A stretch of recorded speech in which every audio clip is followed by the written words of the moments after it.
We're going to solve absolute value inequalities, much like we solve it when it was an equation.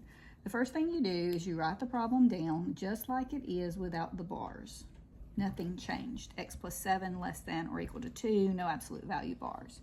And then we'll write or down, and we're going to write it down again. But the key to this is we will turn the inequality around and change the 2 to -2. If it was an equation, we just change the sign of that number back there.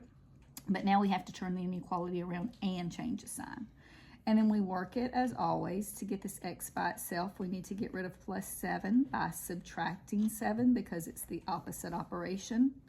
The 7's cancel and we have x is less than or equal to 2 minus 7. We subtract those since the signs are different and get a -5. The -7's absolute value is 7, and that's bigger than 2's absolute value, so we keep that negative answer. Here we subtract 7 from both sides, and the 7's cancel, and x is greater than or equal to -2 minus 7, which we add and keep the sign, which will be -9. Now let's graph those real quick and see if those are going toward each other or away from each other. All right, take your smaller of the two numbers and put it on the left, and your larger number and put it on the right. Now, x is less than or equal to -5. That is a closed circle because it's going to include the -5, and it's number's less than -5, so it goes to the left.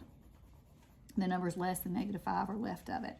And then here we have the closed circle on -9, and its number is greater than -9, so it goes toward the right. So this will be what our graph looks like for this absolute value inequality. Now, this one right here, the absolute value of x minus 11 is less than 0. Many of my students have always went ahead and started working this problem. I've even done it myself and tried to write it twice, but don't do that.